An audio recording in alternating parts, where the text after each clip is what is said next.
Writing Matters with Dr. Troy Hicks is a Writable podcast. Find more episodes and subscribe on your favorite platforms. And if you want to learn how to grow great writers, check out writable.com. In this episode, Troy speaks with Lisa Highfill and Sarah Landis, better known as two of the Hyperdoc Girls and co-founders of the Hyperdoc movement. Lisa and Sarah are acclaimed authors, veteran educators turned instructional coaches, and both are Merit Fellows. They share a multitude of wonderful tips around focusing feedback to student needs and tying student interests to writing instruction. Welcome to our next episode. Today we're on with Lisa Highfill and Sarah Landis, affectionately known as the Hyperdoc Girls, in the spirit of being from California. Good afternoon to both of you. How are you today?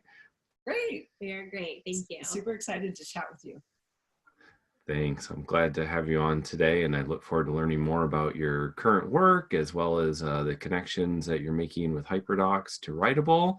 And I thought I'd start by just asking you each to tell us a little bit about where you're at in your journey as an educator. I know we all have different paths and we're all kind of at different points in our careers, and maybe you could tell our audience just a little bit about each of you and where you're at right now. Sure. I was a classroom teacher for about 12 years, and then I've been most recently a literacy coach for 5 years, and then this year working as an induction coach as well as a K-12 professional development coach. And I've had the opportunity to work at different districts in California, but also had a chance to work in New York City, in schools all over the different boroughs there. So just loving what I do and loving the journey and just, following the incredible path of education, and more recently partnering with Lisa, and she'll tell you about what we do together. Yeah, so I was a classroom teacher for 20 years in the same district as Sarah. That's how we know each other. And then I got put into the role of an instructional technology coach, which has now come into, this year we're called integration specialists. So we're finally moving away from talking about the tech as the main point and looking at the whole integration. So I've been doing that for the last 6 years. And absolutely find that I love working with adults now. It's been really great to work with our teachers in our district to work on lesson design. And that's kind of what got us into Hyperdoc work, is that we find that if we could summarize exactly what we do, we design digital lessons with teachers to change the way they are delivering instruction and to change the way students are experiencing learning. I mean, that kind of sums up really quickly what it is we do. And we've seen that lesson design impacts every teacher, no matter what you teach, where you teach, or who you teach. We can all get behind this idea of lesson design. And as 21st century, well, we're 19 years into that century, but just what does the tech do for us and how do we get ahead of it as educators? So it's been a total labor of love. We love it so much, working with, learners of all ages, really. Yeah, and of course you have the book, which I think I first heard about when I met Lisa at a conference maybe 2 years ago or so. Do you want to say anything about the book or your companion website for Hyperdocs that people might want to be aware about? Yeah, so the Hyperdoc handbook is a handbook that teaches you how to create digital lessons. And really, what are these things called Hyperdocs? They're way more than a digital worksheet. That is definitely not the intention. The intention behind them is that they follow good lesson design, getting kids to explore before you explain, and then it's the application of knowledge. So we really, through the book, it's emphasized getting kids to explore, explain, apply, and that's how we build our lessons. Our website, hyperdocs.co, is full of podcasts and webinars and blog posts, but it also hosts our Teachers Give Teachers site. You want to explain? Which is this incredibly crowdsourced resource where teachers are sharing their lessons. And so it's this bank of digital lessons that teachers, we say you can go on and you can give one if you're ready to share your lesson with others, or you can take one, go shopping. If you teach, fourth grade and you're looking for a science lesson, someone else is teaching fourth grade science as well and probably has shared a lesson for you. So our Teachers Give Teachers community has, oh my gosh, just blown us away with We always say they're like the kindest teachers Yes. on the internet. Yeah, it's pretty great. So the Hyperdocs movement has just been a chance to bring passionate teachers together and creating digital lessons and sharing them with others. It's been amazing. Fantastic. And I thank you for curating that community and providing that for other educators. It's really a valuable resource in addition to all the great resources with the Hyperdocs. So this transitions us really well. I've been talking with all the guests about this idea that we could sit here and be philosophical for the next half hour, 45 minutes, but we want to get to the nitty gritty and think about the go-to teaching strategies for you right now, and especially with the teaching of writing. And I know there are probably easily a dozen things that you could talk about that work really well for teaching writing, but if each of you had to pick, what is something that seems to be working particularly well right now that in your work with teachers and in your work in classrooms, students are really responding to when it comes to teaching writing? So one of the things, and I work with students K-12 and teachers of all ages, but one of the things that we keep coming back to lately is this idea of like micro pieces, so small little writing pieces balanced with the macro, like longer pieces. And what we're finding is that for kids who struggle to write a couple of smaller, more succinct writing pieces are nice scaffolds in preparation for a longer piece. For example, students might write a 6-word memoir before to kind of develop some keywords and ideas before they write like a memoir essay. Or we might have students create like a PSA video or a poster in preparation for like an argumentative or opinion type piece or an action-oriented petition or whatnot. We are also finding that it works as a great way to go back after you've written like a longer piece and then synthesize learning into fewer words and whatnot. So we all know that we live in the world of short writing pieces, 140 characters and emails is quick and succinct and Facebook posts and all that kind of stuff. And so that's the world that our students are growing up in. So just really bringing attention to that as a teacher of writing and saying like, hey, let's write a couple small pieces, or where is the place for this in your life as a writer? And where is the place for the longer pieces? And when do we elaborate versus when do we condense? And so that has been something that I'm finding both teachers and kids are feeling really successful with because it's not as daunting or scary. And then on the flip side, just seeing students challenge themselves and there's both type of writer sitting in our classrooms. So some really feel successful with less words and some do a great job with elaboration and freak out when we say, okay, now shrink that down. What? So there's a place for both. So I've just been really enjoying seeing the growth in writing with that balance and just really teaching that strategically. Yeah, did you want to share something? Well, I kind of wanted to just share a little bit about how I know teachers have so much content to teach and there's so much for them to fit in. And so from the digital lens, I talk to teachers about, so you want your students to be able to type, in the computer lab. And so you're putting them on typing games. How about we start a digital writer's notebook? And then they have an authentic purpose to be doing that typing and that practice. And they're getting the writing in. Now, I'm a big proponent of our writer's notebook. And I want kids writing in their writer's notebook every day. But I also think that could carry over into the computer lab and they can begin to do their stream of conscious writing or their just quick journal writes on just a Google Doc every time. Just put it at the top, your new thinking. And to be able to see how that can also, cover the typing practice. It's the real application of the typing. And it can also then be used to take further through editing, revising really easily, and even publishing. It kind of saves multiple steps. So. And then even just to add on as a strategy is using the voice notes for our students who have oral expression as a strength and written expression as an area of need.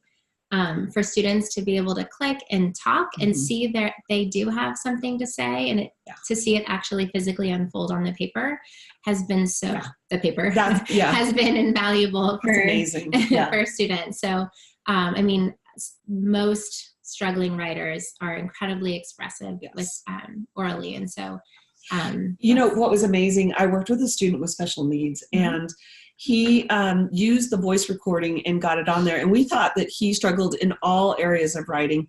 Well, once that he got his paragraph down, through the voice typing on the document, he was really good at editing and revising that piece. Like, he knew where all the punctuation needed to go, all the commas, and the teacher and I looked at each other like, we just didn't even know he had that capability, because he never got to the point of having that chunk of writing on that doc. It was very eye-opening. So it was kind of exciting to see. Not all the time. We don't want it all the time. Balance is really important. But can I share one more strategy? I can't help myself. Yeah, absolutely. I've got like 5 follow-up questions for all this, but yeah, share the other strategy really quickly. That's a good question. It really made me reflect on like, what do I pull out of my back pocket quite a bit when there's kids in front of me. And another one with little writers is using your hand as a graphic organizer. That's been something that I'm finding I'm using more and more. And so, in the middle, what is this text mostly about? If you're doing like some summary writing, one reason. And so just using, I think, our hands, and you can do so many in scene 1, scene 2, scene 3, if you're orally telling a story with a buddy. I'm just trying to give students something that they can use all the time. You know how kids tend to like wait for a graphic organizer to like fall from the heavens. Like, I'm not going to really start until my graphic organizer arrives. And so I'm always thinking like, well, so like, how are you going to get started? And what are you going to do when and so just building kids' ability to use something readily anytime, and not, there's that learned helplessness that I'm always wanting to do away with, and with writing, because it can be so scary. And of course, we know that oral rehearsal of ideas is super important. So to have kids practice telling and storytelling and whatnot, and using their hand to help them organize their thoughts, I think is one of my favorite go-to strategies in developing writers. Yeah. Wonderful. So one of the things I really appreciate about what you're saying with those micro pieces is looking at that as both a pedagogical strategy, but also as a genre of writing. I think that's a really important move to help students understand that, yes, in fact, something as small as a tweet or a social network post has meaning and has intention and has audience. I think that's really important. I also just wondered, with a quick follow-up question, so at the voice to text, I'm assuming you're just using a built-in tool, like the built-in voice to text tool in Google Docs, or are you using a different app or website, or how are you inviting students to use voice to text? Just the on Google Docs, just using the voice text. So it's free right on the doc. We haven't been using another program. No, and you can use it on slides now, which is really nice. Yeah. So I try and encourage students to see the speaker notes underneath the Google slide as a blank piece of paper, because that's really all it is. It just can keep going. And so because you can put your cursor in the speaker notes now, you can speak. You can use your speaker notes as speaker notes. And so I've been trying to just... that's a great place for feedback, student feedback. Yeah, right? Exactly. And so everyone can give feedback, even if they're not typing that feedback. Yes. Yeah. But I think, and it's not perfect. I mean, it is flawed.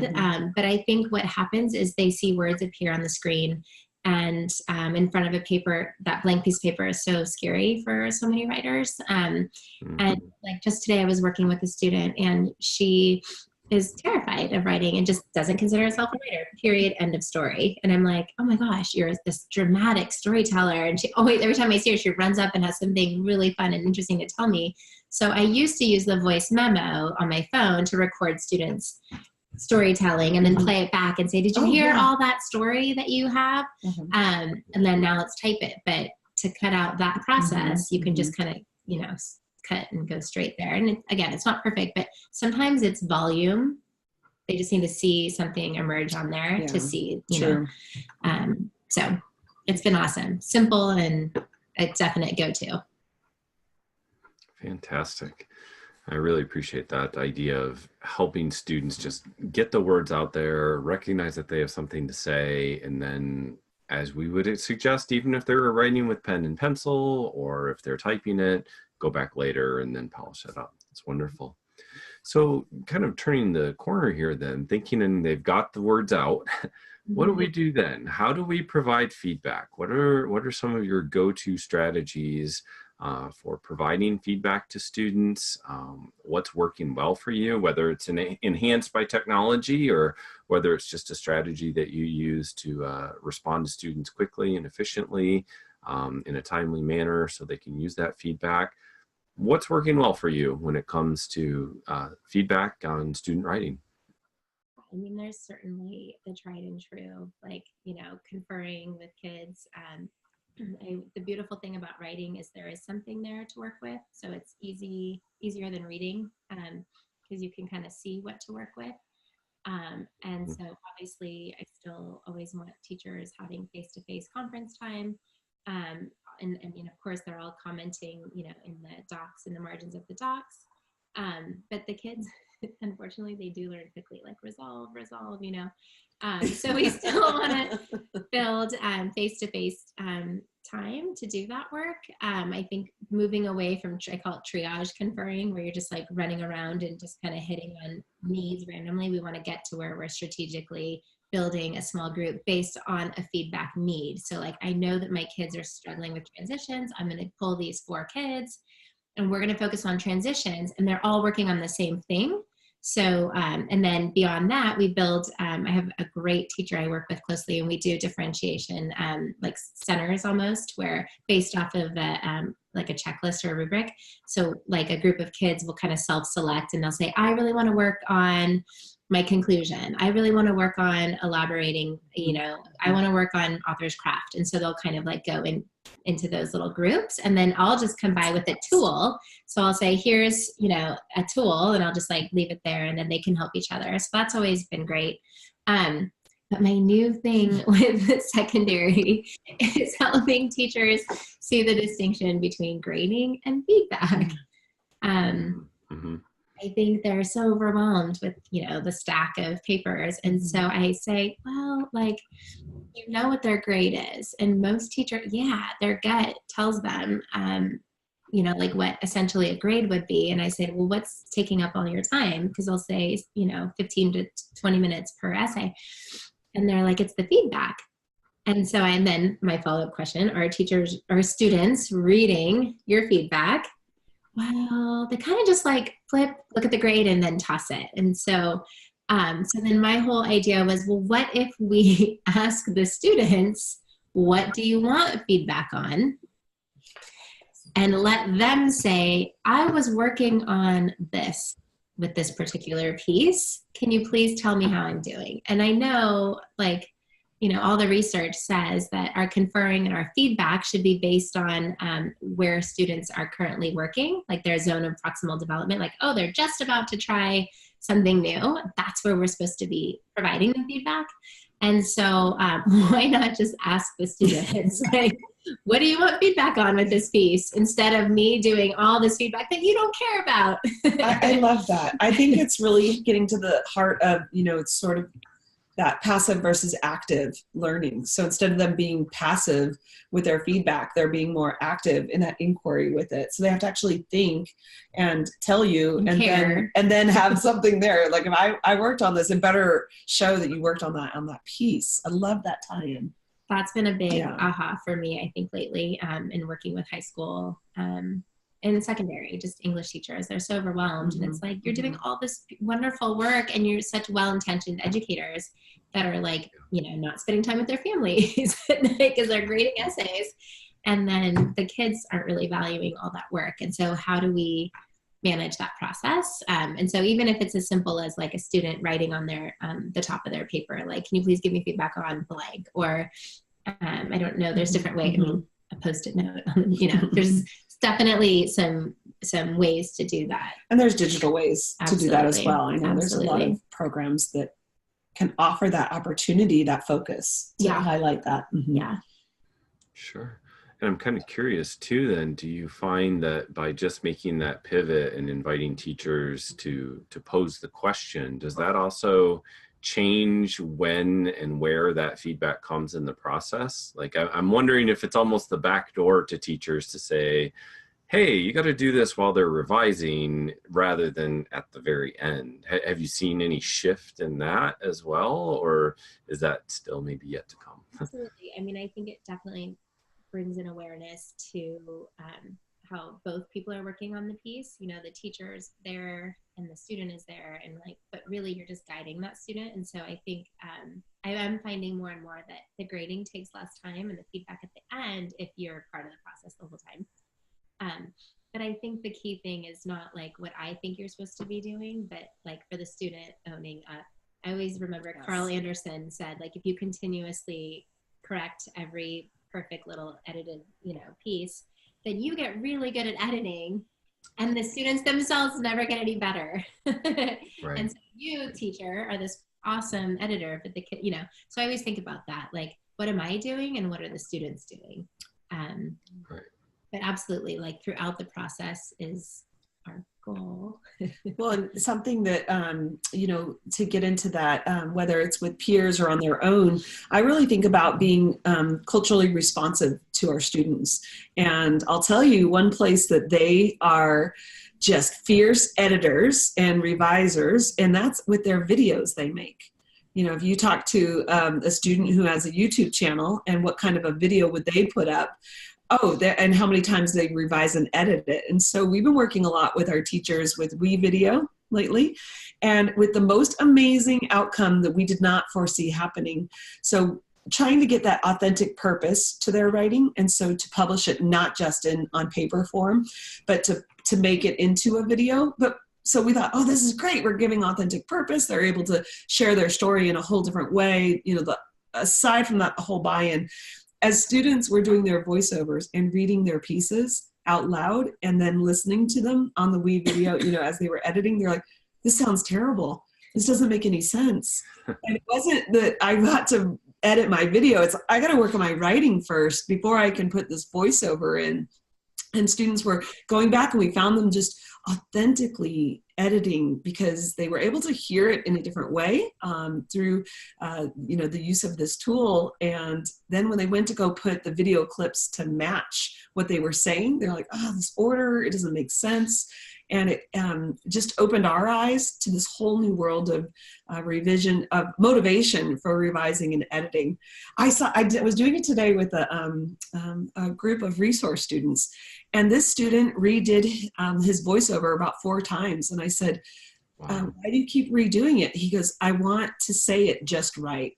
And I said, you know, that's just like what a writer does. When you're actually writing the piece, it's kind of the same thing. I hope, you know, that can carry over.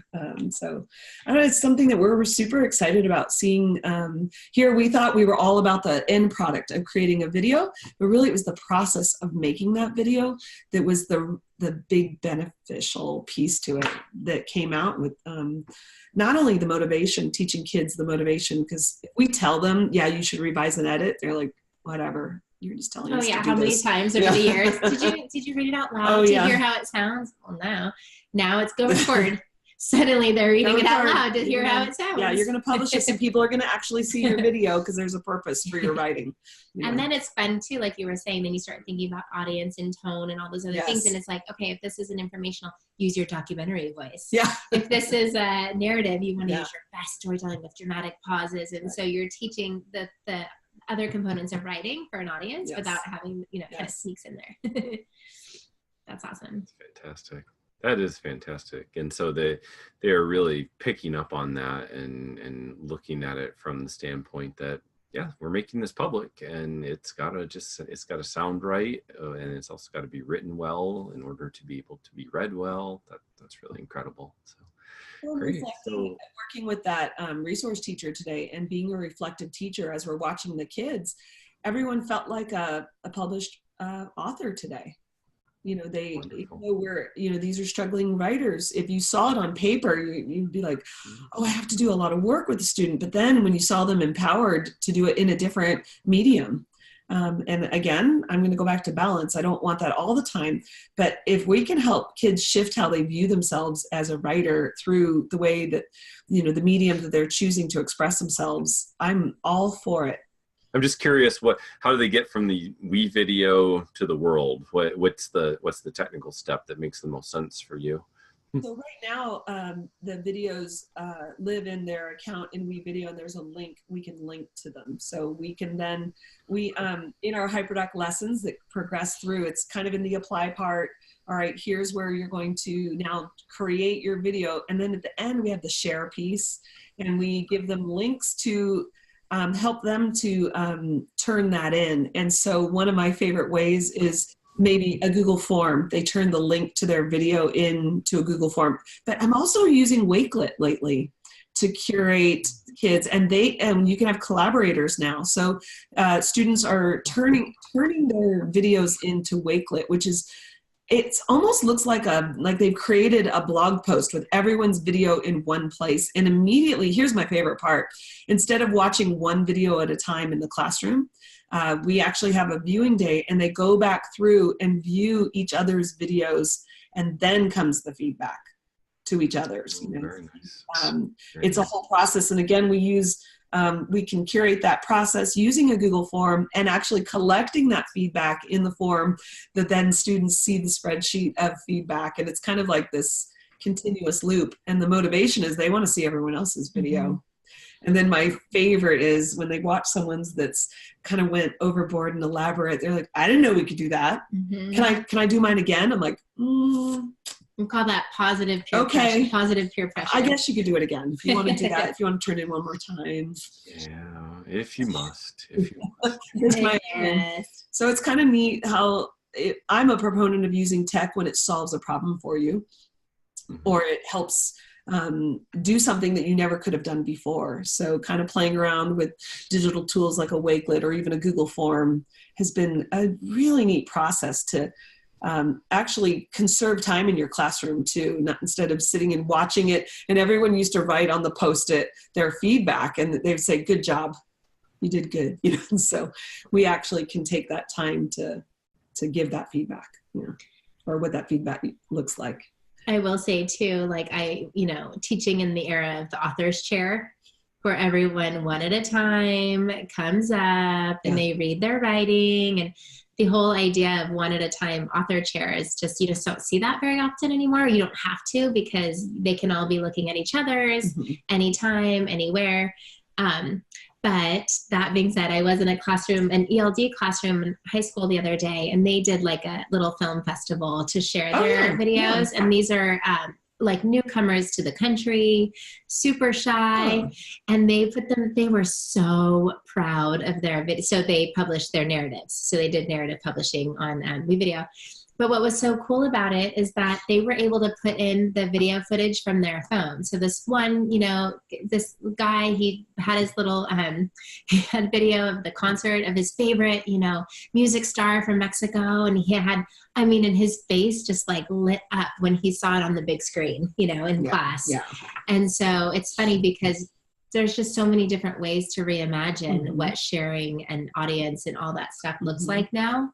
And so we have such unique opportunities to vary the way that we share work. Depending on what your objectives and goals are. I love when I give the kids, all right, I want you to explore everyone's writing, and then I want you to go, into some synthesis of what are some patterns you're noticing on the topic they're talking about. I can actually get to the next level of my teaching by giving them a motivation to read, or a lens to read through of other pieces. So we're kind of getting into student-created content to teach each other, and then we can drive them back into, then students create the content that other kids are reading and learning from, and then motivated to synthesize. What patterns are you noticing around this topic based on what your classmates have written? So again, depends on what you want. This is coming, Sarah does a film festival for our entire district. So talk about the ultimate in publishing. Well, and I know like some, newcomer ELD students might not be submitting for the, citywide, district-wide film festival, but to have that space in class is pretty powerful. But I think there's so much. I've just pulled up a Hyperdoc that I had created just with this idea of peer revision and peer review and that kind of thing. And just, it's really neat because it's so easy now. Link up your writing and I'll link up mine, and they work on the same doc, and they're complimenting each other on the doc, and it just walks them through the process of how to work with a partner, and the checklist is embedded in there. There's fun videos, where one of my favorite go-to videos is this video of Steph Curry Sorry, we're Warriors girls over here. But he doesn't love Steph Curry. But there's this video where he used to go back and replay the draft reports that were written about him because he believed constantly getting better. And so there's this great little clip, and it's really short, and I show it a couple times, and he's reading out loud the reports of ways that he could improve. And we just talk about how writers, set a purpose to go back and how being willing to do that work is the first step. But anyway, it's just great because you can just put those resources, tuck those right into the lesson, and encourage the students to talk to each other and work off each other, so it's just awesome to see all the different ways to build that revising and that peer work. That's wonderful. And so what I think is really great about what you've described so far is that relationships are at the core of all these teaching processes, thinking about the teaching of writing, the feedback, the ways that teachers give feedback to students, that you invite students to give feedback to one another, the way that you make the writing public and have an audience. Relationship is at the heart of it. So in some ways, you've already answered this final question about what fuels you and what drives you and what gives you purpose as instructional coaches. But what else would you like us to know as you're thinking about your own work as instructional coaches, or even your own work as writers, or what you see as being just central to the whole goal of education? What drives you? What fuels you? What's your mantra? I think for me, I just being a writer, writing every day, understanding that writing does happen every day. Whether it's oral rehearsal of storytelling with a girlfriend over, cocktails, or if it's sitting down to draft a work email. I mean, we write and we live our lives, and we just don't see it or value it as much as we should. I don't think that we call ourselves writers in general. And so when working with students, I think they also deserve and need to feel that they too are writers. It's just a form of expression, and we express ourselves in so many different ways. And so I just really believe in living that life as a writer, and really paying attention to it, noticing it and naming it for students so that they can turn and do the same, so that they recognize oh my gosh, you just told that great story to your friends at lunch. I bet you have a good story to tell, and just kind of helping students see that they have a voice, and writing is a form of expression along with dance and so many other forms of expression. And so I just don't think people value themselves as much as they should. And so I just so deeply want every child to really see themselves as writers, because it's in there, every single one of us. And so the best way, I think, to portray that is to do that writing in front of them. So anytime I'm in a classroom, it was so cute. I nudged a new teacher today. I said, we were writing about developing a theme, and I said, hey, just grab your notebook and start writing in front of the kids. And he's like, well, what if they copy? I'm like, what if they do? You're modeling adult thinking. And so they're 7th graders, and they need to learn adult thinking. And so that's okay, but do it. Do what you're asking them to do. Live it with them. And then also remember that as a teacher, you're a writer. You have thoughts, put them out there, So that's, I think, what fuels me, what keeps me going, and just looking at every single child and just saying, you have something important to say, whether you believe it or not, you do, So that's always been a really important piece to being a teacher of writing. So when I think for me, what defines me and fuels me, I'm going to throw out a quote here by one of my favorites, Susan Sontag, and her quote, "Love words, agonize over sentences, and pay attention to the world." I think if you saw me in the classroom, that would be exactly it. I'm a big word nerd and love to pay attention to words. And so whether I'm doing a read aloud or writing, I call them showstoppers. And sometimes I just have to stop and be like, I'm so curious about this word. First of all, I can't pronounce it. And it seems like I can't move on because I need to know what this means. And the kids think, oh, here she goes, or they think I'm bird walking or I'm off topic again. So I get out my computer and I model, digitally, let's look it up. Let's get Google to pronounce it for me. Let's play with this word and care about it. And just don't pass it over because you're too busy. And I think I want to model what curiosity and wonder looks like. And so I always try it out. And 1 year it was, I said, I really love the word nevertheless. And as a writer, I want to use that someday really well in my writing. And they're like, what? Why do you love it? I'm like, oh, it's such a great word. And so let's find it everywhere in books you've seen it, because then we'll figure out how to use it correctly. Because it's sort of like you're going along in a sentence and you make a left turn when nevertheless comes. And so then every once in a while throughout the rest of the year, they'll be like, I found a nevertheless sentence. I'm like, collect it. We need this. We need to learn how to use that in our writing, and making them notice and pay attention and then care, and then giving them that time to explore and wonder about words. And I know it sounds crazy, but if you model that, you'll get your class to start doing that and to start caring. It's getting away from that old list of vocabulary words to words I care about. Starting lists. I like lists. So. I like that, words I care about. So I know this is probably going to be very difficult to do as I even ask it, but in a tweet-worthy chunk, what's next for Hyperdocs? Like, what should we be out on the lookout for as you're thinking about what's coming next for your website, or for any professional development or online events or things like that? Can you give us just a quick preview of what's happening with Hyperdocs? That's it. Easy 240 characters, because it's all under wraps right now. We have big plans for Hyperdocs in 2019. And our website is under major overhaul, and we are excited to share that hopefully in June of this year at maybe at ISTE or around that time. So hyperdocs.co is going to have a whole new look and makeover. Oh, all right. Well, hopefully I'll hold you to that. When I see you in Philly, I want to see the new website. That sounds good. All right. Well, Lisa, Sarah, thank you so much for your time today. Greatly appreciate what you do for teachers and for students and for all of us by sharing your resources so freely and openly through the Hyperdocs website and Teachers Give Teachers. Writing Matters with Dr. Troy Hicks is a Writable podcast. Discover more episodes and subscribe on your favorite streaming platforms, or check out filmed episodes on YouTube. Writable offers more than 600 writing prompts and assignments, with a range of feedback and assessment tools to help you build more purposeful, proficient writers. Learn more at writable.com.